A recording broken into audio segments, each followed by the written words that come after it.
श्री राधा वल्लभ लाल की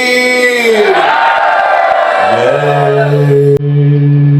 क्या होता है कि जैसे कोई प्रभु का नाम जप नहीं कर रहा और बड़ा लौकिक पदार्थों से भरा पूरा देखा जाता है, सुखी देखा जाता है, तो उसमें हमारे भागवतिक विधान में एक सिस्टम है।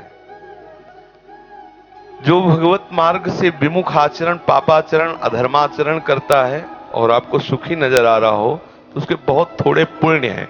उनको भुगाने के लिए पहले हमारे संविधान, भागवतिक संविधान में उसके पुण्य नष्ट कर, क्योंकि जब उसे दुख मिलेगा तो पुण्य उसका सहयोग कर देगा, इसलिए पहले उसके सहयोगी का नाश किया जाता है। उसका सहयोगी जो सुकृत है उसको दे दिया गया। अब वो पापाचरण में और उन्मत्त हो गया। अब उसके वो सुकृत चल रहे, इसलिए उसे जुकाम भी नहीं होगा। अब वो सोचता है कि कुछ नहीं, कोई निर्णय नहीं, कोई भगवान नहीं, मनमानी पापाचरण करो, खूब मौज से रहो, और वो सुकृत उसके नष्ट हो रहे हैं। और जिस दिन उसके सुकृत नष्ट हुए फिर मिटिया मेट होते हुए देखा है। शास्त्रों का विधान तो है ही, हमने देखा है। एक ठाकुर रामबली सिंह जमींदार आसपास बंदूक लेके चलते, ऐसा बच्चापन में को देखा हमने। वो ऐसे मतलब अपने गर्भ में रहते थे कि किसी को कुछ नहीं मानते थे। एक गरीब ब्राह्मण था जिसकी उन्होंने संपत्ति का अपहरण किया, तो वो गया और हाथ जोड़ा कि लंबरदार, गांव में ठाकुर जमींदार को ऐसे प्यार भाषा में बोले, लंबरदार आप तो राजा हो, आप तो ठाकुर हो, आप तो जमींदार हो, गरीब ब्राह्मण है, उतने से ही परिवार चलता था, आप गालियां बके। उन्होंने पैर छुआ ब्राह्मण ऐसे और रो दिया और वापस आ गया।